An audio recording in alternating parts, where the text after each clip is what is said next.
کی، جس کے نتیجے میں وجود میں آنے والے دو بڑے ممالک انڈیا اور پاکستان تھے۔ اس خطے میں آج بھی ایک طبقہ ایسا ہے جس کے نزدیک انگریزوں کے دور میں یہاں بہت ترقی ہوئی، اور اس کی مثال میں وہ اس دور کے قائم شدہ ریلوے اور آبپاشی کے نظام کو پیش کرتے ہیں، جبکہ در حقیقت مقبوضہ بر صغیر میں برطانوی استعمار کی ناقابل یقین حد تک بے پناہ لوٹ مار اور تباہی ایک ایسا موضوع ہے جسے اسکولوں کے نصاب میں تفصیل سے شامل کیا جانا چاہیے۔ اس حوالے سے ہم آپ کے سامنے کچھ تفصیلات رکھنے جا رہے ہیں۔ پٹنائک کے مطابق برطانیہ نے سن 1765 سے سن 1938 کے دوران تقریباً 45 کھرب ڈالر کی دولت انڈیا سے باہر منتقل کی۔ یہ کتنی بڑی رقم ہے، اس کا اندازہ اس بات سے لگائیے کہ یہ آج کے برطانیہ کی سالانہ مجموعی پیداوار یعنی اینول جی ڈی پی سے 17 گنا زیادہ ہے۔ سن 1757 میں رابرٹ کلائیو کے زیر کمان برطانوی فوج بنگال کے نواب سراج الدولہ کے خلاف جنگ پلاسی میں فتح کے بعد مال غنیمت کے طور پر 25 لاکھ پاؤنڈز برطانیہ بھجواتی ہے۔ یہ آج کے حساب سے تقریباً 25 کروڑ پاؤنڈ بنتے ہیں۔ برطانیہ واپس جا کر کلائیو بھیجی گئی رقم میں سے 2,34,000 پاؤنڈ حاصل کرتا ہے اور یورپ کے امیر ترین لوگوں میں شمار ہونے لگتا ہے۔ سن 1765 میں کلائیو بر صغیر واپس آتا ہے اور 2 سال بعد مزید 4 لاکھ پاؤنڈ سمیٹ کر واپس لوٹ جاتا ہے۔ برطانوی ڈھٹائی سے اسے کلائیو آف سب کانٹیننٹ کے لقب سے نوازتے ہیں، جبکہ در حقیقت اس کا بر صغیر سے لوٹ مار اور قتل و غارت کے سوا کوئی تعلق نہیں ہوتا۔ برطانوی معاشی تاریخ دان اینگس میڈیسن نے لکھا ہے کہ مغلوں کے دور حکومت میں عالمی معیشت میں بر صغیر کا حصہ 23% تھا۔ دوسری جنگ عظیم کے بعد جب انگریز بر صغیر کا قبضہ چھوڑ کر جا رہے تھے، تب تک یہ 23% گھٹ کر صرف 3% رہ گیا تھا۔ 18ویں صدی کے اوائل تک دنیا بھر کی ٹیکسٹائل کی صنعت کی تقریباً 1/4 پیداوار بر صغیر میں ہوا کرتی تھی۔ یہاں سے یورپ اور دنیا کی دیگر منڈیوں میں کپاس اور ریشم کی جو تیار شدہ مصنوعات بھیجی جاتی تھیں، ان کی سالانہ مالیت آج کے کھربوں روپے کے برابر ہے۔ مگر یہاں انگریزوں کی طاقت بڑھنے کے ساتھ ساتھ یہ صنعت تباہ و برباد ہوتی گئی۔ گارجین اخبار لکھتا ہے کہ صنعت و تجارت کی تاریخ میں کسی بھی شعبے کی بربادی کی ایسی مثال ملنا ناممکن ہے۔ لارڈ ولیم بینٹنگ کے الفاظ میں، بر صغیر کے میدان کپڑا بننے والوں کی ہڈیوں سے سفید ہو رہے تھے۔ قابض برطانویوں نے اپنے ملک کے سوا کہیں اور مصنوعات برآمد کرنے پر پابندی عائد کرنے کے ساتھ ساتھ اس صنعت کی صلاحیت گھٹانے کے لیے کپڑا بننے کی بے شمار مشینیں جلانے اور ماہر کاریگروں کے انگوٹھے توڑنے جیسے قبیح کارنامے بھی سر انجام دیے۔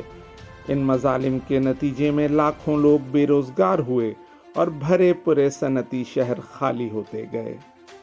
19ویں صدی کے معروف قوم پرست دادا بھائی نیروجی کا ماننا ہے کہ سن 1835 سے سن 1872 تک بر صغیر سے برطانیہ ہر سال اوسطاً 1,30,00,000 برطانوی پاؤنڈ مالیت کی اشیاء بھیجی جاتی تھیں، جبکہ اس کے بدلے وہاں سے کوئی پیسہ یہاں نہیں آتا تھا۔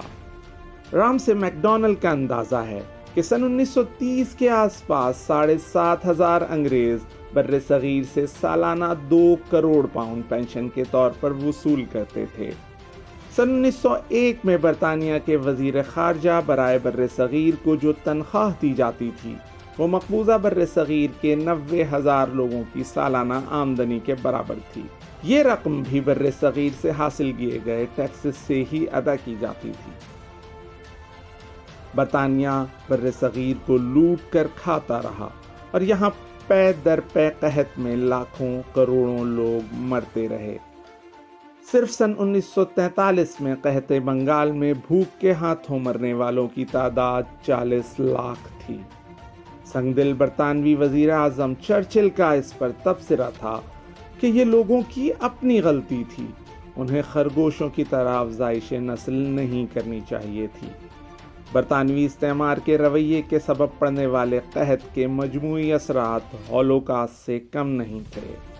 ایسٹ انڈیا کمپنی بر صغیر میں جہاں جہاں قبضہ جما لیتی، وہاں لوگوں کی آمدنیوں میں سے 50% یا اس سے زائد ٹیکس وصول کرنا شروع کر دیتی تھی۔ اس ظالمانہ نظام سے تنگ ہو کر 18ویں صدی کے اواخر میں برطانیہ کے زیر قبضہ علاقوں میں رہنے والے 2/3 کے قریب لوگوں نے اپنے گھر بار چھوڑ کر نقل مکانیاں کی۔ ڈیورنٹ لکھتا ہے کہ ٹیکس ادا نہ کرنے والوں کو تپتے سورج کے نیچے پنجروں میں قید کر دیا جاتا تھا۔ حالات اتنے برے تھے کہ والدین کو اپنی اولاد تک کو فروخت کر کے ٹیکس بھرنا پڑتا تھا۔ 19ویں صدی کے آخر تک برطانیہ کی دنیا بھر میں پھیلی 3.25 لاکھ افواج میں سے 2/3 کی تنخواہیں بر صغیر سے ٹیکس کے نام پر کی گئی لوٹ مار سے ادا کی جاتی تھیں۔ اس دور میں بر صغیر برطانیہ کی آمدنی کا سب سے بڑا ذریعہ تھا۔ برطانوی مصنوعات کی مہنگی کھپت ہو یا برطانوی افسران اور فوجیوں کی غیر معمولی تنخواہوں پر تعیناتی، ان سب کی قیمت بر صغیر کو چکانی پڑتی تھی۔ ہمارے آباء و اجداد دراصل ظلم بھی سہتے تھے اور پھر اس کے لیے انگریز کو بھاری ادائیگیاں کرنے پر بھی مجبور تھے۔ بر صغیر پر برطانیہ کا تسلط صرف اور صرف انگریز کے اپنے مفاد کے لیے تھا۔ اس دوران جو نظام بنائے گئے ان کا مقصد فقط اپنے ناجائز اقتدار کے رقبے اور مدت کو طول دینا تھا۔